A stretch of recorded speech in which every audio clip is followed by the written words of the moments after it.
안녕하세요. 성경통독 65번째, 66번째 영상 시작하도록 하겠습니다. 저희들이 이번에 통독하는 범위는요, 느헤미야가 성벽을 재건하고 나서 그 성벽 재건의 완성과 함께 52일 만에 재건했지 않습니까? 그 감사와 영광을 올려드리는 그 봉헌식의 장면을 저희들이 잠깐 보게 됩니다. 따라서 그 감사제를 올릴 때는 당연히 시편의 찬양들이 울려 퍼지겠죠. 그래서 그때 당시에 아마 이러한 찬양들, 이러한 시편들이 불려졌을 것이다 라는 그것을 한번 모아가지고 같이 통독을 하게 될 겁니다. 그래서 영광의 시, 찬양의 시, 감사의 시 이런 것들을 모아서 통독을 합니다. 또 앞에서 저희들이 이전 시간에 성전을 올라가며 부르는 노래, 이것도 성벽 재건 봉헌식과 관련이 있겠죠. 하나님의 성전을 재건하고 이제 성벽을 재건했으니 이 하나님의 성전에 올라가며 이 부르는 노래를 통해서 하나님께 예배를 드리는 그러한 시편이 필요하지 않겠습니까? 그래서 앞에 부분은 그 성전을 올라가며 부르는 노래도 같이 통독을 하게 됩니다. 이번에 이 통독의 시간들이 짧기 때문에 이번엔 좀 2번 정도 통독을 했으면 좋겠어요. 먼저 통독을 하시고 제가 요약한 영상을 한번 보시고 또 한번 통독을 하면 이 시편에서 흐르는 하나님의 마음이 이런 마음이구나 라는 것을 저희들이 경험할 수 있다는 겁니다. 자, 시편의 목적이 그래서 이게 목적이기 때문에 저희들이 이 부분을 좀 같이 경험했으면 하는 거예요.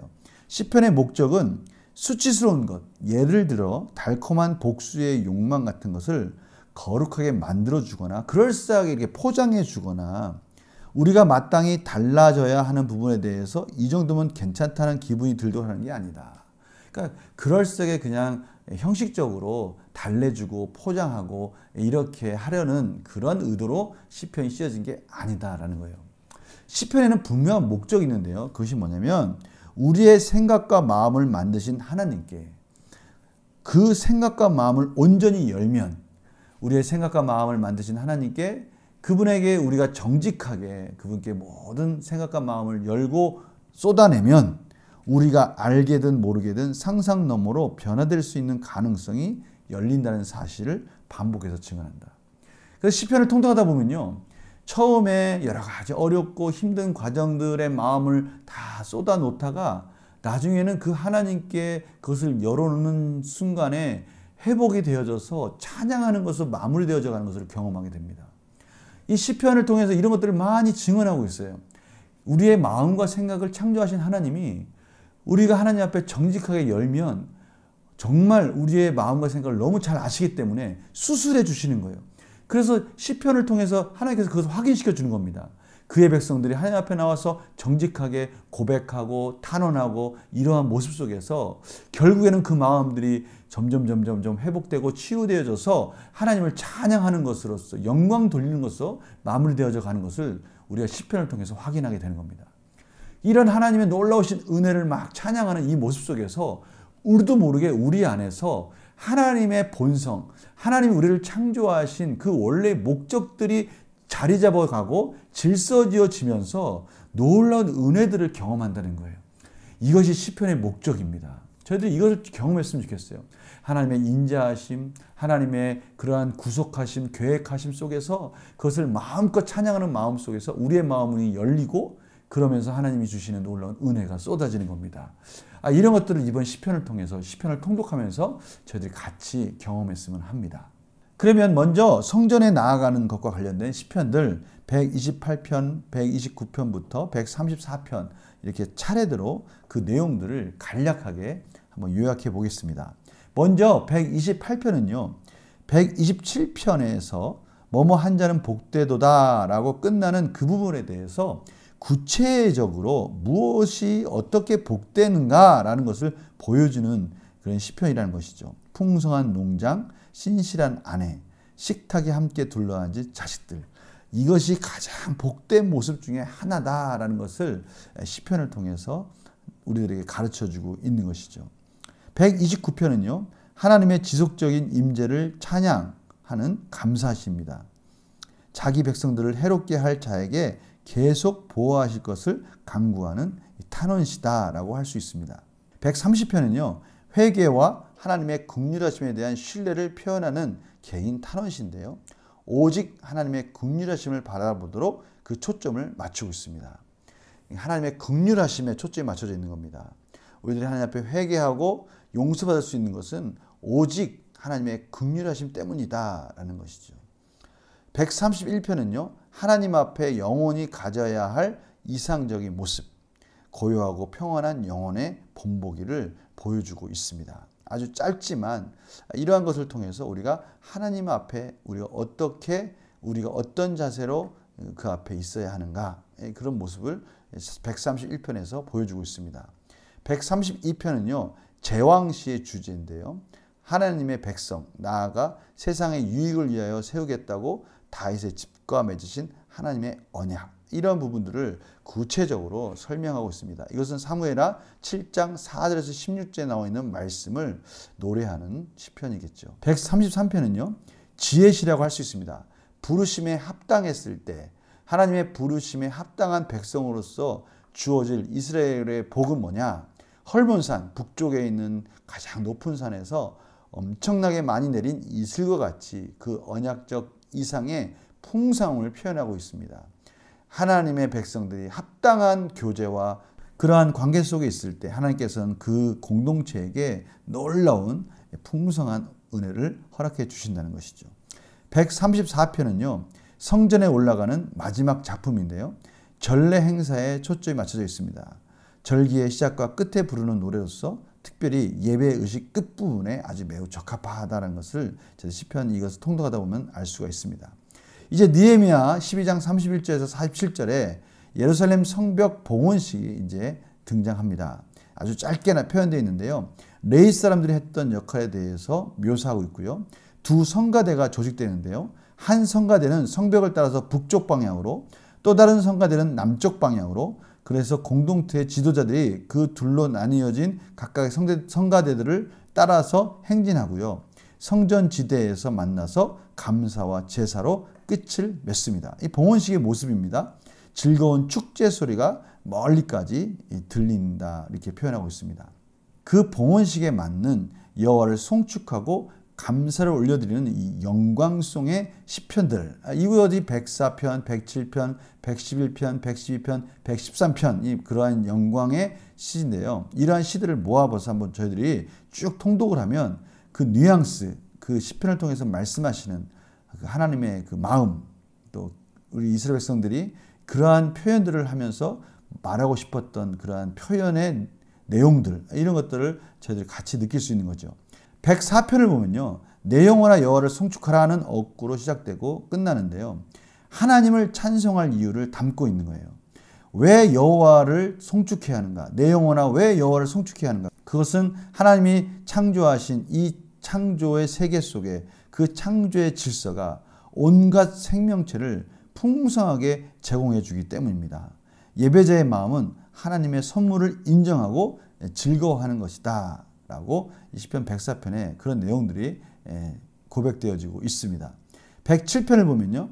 이 시편을 노래하는 공동체 지체들은 하나님이 백성 전체뿐만 아니라 특정 지체들에게도 보여주신 하나님의 지속적인 인자하심에 대해서 서로 감사하라고 촉구하고 있습니다. 이 시편에는 여러 가지 특징적인 배경들이 나와요. 4절, 10절, 17절, 23절에 그런 특정한 상황이 나오고 거기에 이어지는 하나님의 구원의 또 역사들이 6절, 13절, 18절, 28절 이렇게 나옵니다.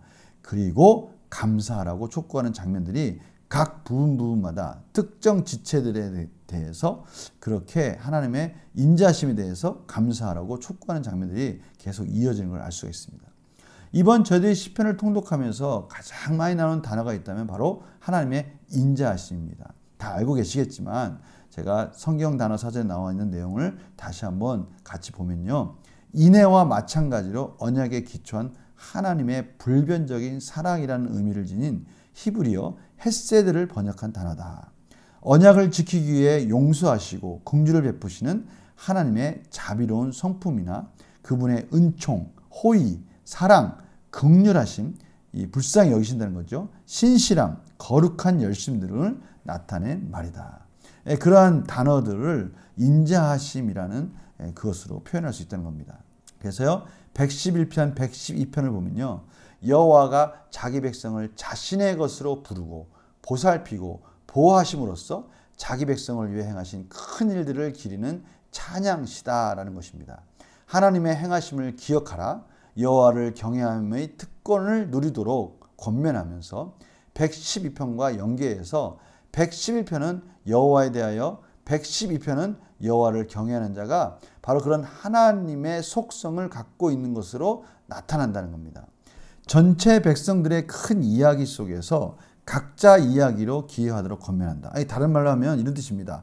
하나님의 크신 역사 속에 하나님의 전체 백성들을 향하신 그 큰 이야기 속에 각자가 각자의 자리에서 작지만 그것을 최선을 다해서 기여할 때 바로 그 큰 역사들이 만들어져 간다는 것이죠. 바로 이것이 하나님의 백성들이 누리는 특권입니다. 여호와를 경외함으로 인해서 하나님의 속성을 닮아가는 겁니다. 하나님은 또 그러한 백성들을 보호해 주시고 부르셨기 때문에 하나님의 것이기 때문에 하나님의 소유된 백성이기 때문에 책임져 주신다. 이런 것이 바로 111편에서 112편에 이어져서 나와 있는 내용들입니다. 113편은요. 만유를 다스리는 크고 위엄하신 하나님이 낮은 자도 다 알아보신다는 것을 찬양하는 겁니다. 빈부의 여호와의 관계없이 하나님은 모든 연약한 자들을 보살피시는 분이시다. 그래서 7, 8절은 한나가 부르는 노래 한 부분이 들어와 있는데요. 바로 한나가 그러한 상황이 있지 않았습니까? 하나님 앞에 자식이 없어서 정말 낮은 자로서 하나님께 고백하고 기도하고 간구할 때 하나님은 그 기도 가운데 응답해 주셨다는 것이죠. 바로 그 하나님을 찬양하라 라는 것이죠. 사무엘상 2장 8절에 그 한나의 고백이 나와 있습니다. 66번째 시편도 동일하게 하나님을 찬양하고 영광 돌리는 시편들로 구성되어 있습니다. 114편에 보면요. 찬양시인데요. 하나님의 계획 속에 하나님의 백성이 차지하고 있는 특별한 주의를 노래하는 겁니다. 자연 만물을 주관하시는 분이 작은 이스라엘을 택하고 기꺼이 자신의 능력을 자신의 소유된 백성을 위해서 사용하시는 분이시다. 모든 만물, 모든 자연 질서를 하나님의 백성을 구원하신 그 섭리 가운데 기꺼이 운행하신다는 것이죠. 이것이 하나님의 백성들이 갖는 특권, 하나님을 경외하는 그의 백성들이 누리는 놀라운 은혜인 것입니다. 저희들이 앞에서 계속 시편 중에 바로 그런 부분이 있는 거예요. 그래서 하나님의 진심이라는 그 앨런 데이비스 교수님이 말씀하신 것처럼 이스라엘은 바로 거기에 의미가 있어요. 거기에 삶의 목적이 있다는 거예요. 하나님을 찬양하는 자로서 부르신 그의 백성을 하나님께서 보존해 주시고 보호해 주시고 또한 여러 가지 역경 속에서 하나님께 고백함으로 인해서 그의 신앙이 계속 유지되도록 하나님께서 인도해 주신다는 겁니다. 이것은 이스라엘 백성들 뿐이겠습니까? 예수스로 말미암아 구원받은 저희들을 향하신 하나님의 메시지인 거예요.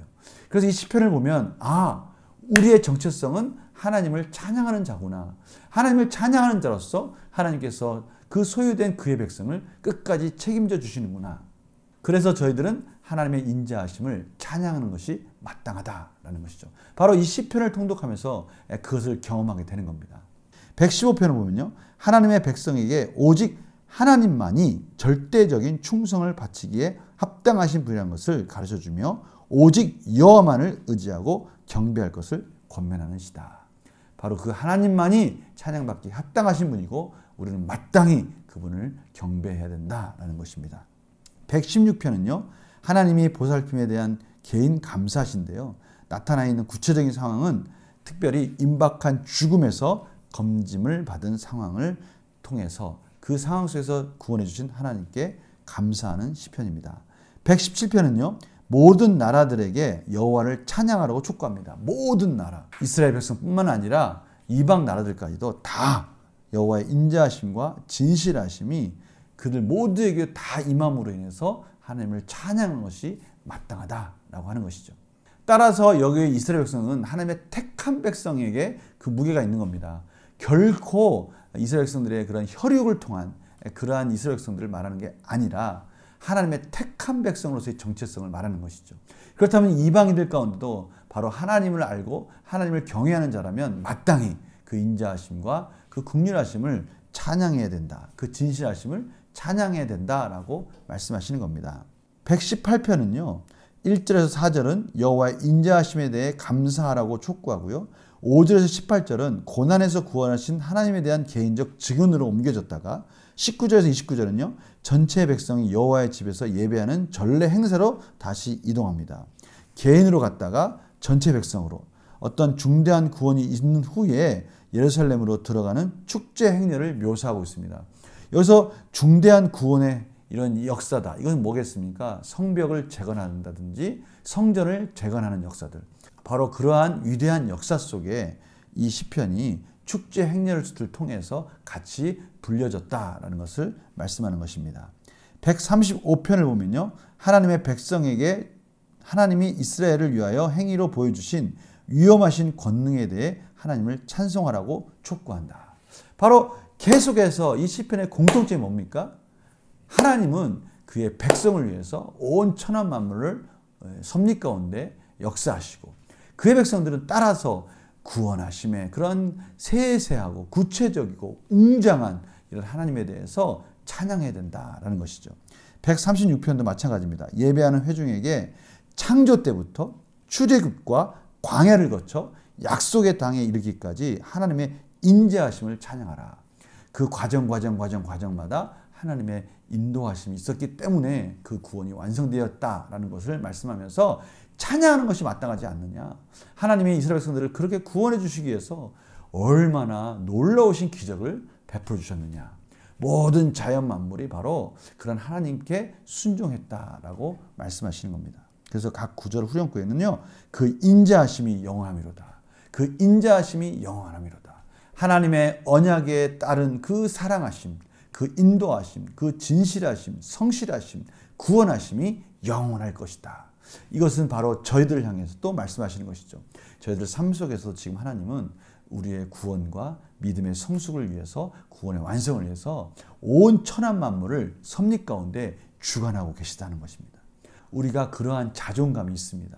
그러한 말씀 안에서 우리의 진정한 자존감이 회복되어지는 것입니다. 시편을 통독하다 보면 바로 이러한 부분들이 회복되는 겁니다. 146편은요. 146편에서 150편의 시편들이 바로 똑같은데요. 첫 번째와 마지막 어구에 할렐루야를 붙입니다. 할렐루야는 뭡니까? 여호와를 찬양하라. 바로 그것이죠. 하나님의 백성에게 여호와를 찬양하라는 것이 너무나 마땅하다. 그렇게 여호와를 찬양하라 이렇게 말하는 것이 마땅하다라는 것이죠. 147편에 보면요. 할렐루야 역시 마찬가지로 할렐루야와 할렐루야로 시작과 마무리를 하면서 예루살렘을 건축 또는 재건하는 큰 일들, 피조물 택한 백성이 의지할 때 응답하시며 보호하시는 하나님께 감사하라. 할렐루야. 이렇게 시편이 구성되어 있습니다. 148편은요. 천군 천사, 천체, 모든 바다와 땅의 피조물들, 모든 인간에 이르기까지 하나님을 찬양하라. 찬양받기에 합당하신 그분, 특별히 그의 백성에게 찬양받기에 합당하신 분을 찬양하라. 특별히 그의 백성들, 택한 백성들은 마땅히 더욱더 찬양해야 되지 않겠습니까? 149편을 보면요. 하나님의 백성에게 그들의 특별한 권리에 대해서 찬양하라 라고 권면하는 겁니다. 신실한 자가 언젠간 세상을 심판하는 하나님의 대리자가 될 것이니까 그것을 기대하라 라고 기억시키면서 다시 상기하면서 하나님을 찬양하라. 특별한 은혜를 주신 하나님을 찬양하라. 이렇게 고백하고 있습니다. 마지막 150편도 마찬가지입니다. 결국은 호흡이 있는 자마다 기쁨을 표현하는 모든 것을 동원하여 기쁨을 표현할 수 있는 모든 것을 동원하여 하나님을 여호와를 찬양하라. 이렇게 권면하는 것으로 시편이 마무리가 됩니다. 저희들이 처음부터 쭉 그 주제들을 따라와 보니까요. 분명한 그 굵은 줄기가 하나 있죠. 그것은 뭡니까? 앨런 데이비스 교수님이 말씀하신 바로 그 부분을 다시 돌아갑니다. 이스라엘은 하나님을 찬양하는 분명한 목적을 위해서 이 세상에 존재했다. 바로 저희들이 이 세상에 존재하는 목적인 겁니다. 저희들이 이 세상에 존재하는 목적은 하나님을 찬양하는 자로서 부르셨다는 겁니다. 존재뿐만 아니라 그 목적을 위해서 온갖 역경에 보존되고 신앙이 유지되는 백성이다.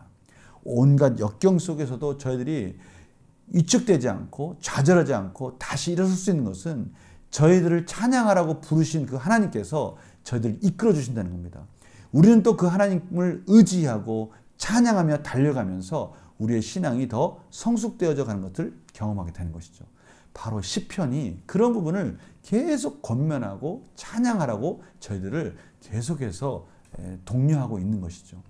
이 시편을 보면서 바로 그 부분을 저도 깨닫는 거예요. 하나님께서 우리 지금 부르신 목적, 그 목적에 합당한 찬양 속에서 그의 백성들을 치유하고 회복해가고 온갖 어려움과 고난 속에서도 그것들이 회복되어지는 것들을 이 시편을 통독하면서 그 안에서 완성되어지는 것들을 끊임없이 반복적으로 증언하고 있다는 것을 저희들이 목격하게 되는 겁니다.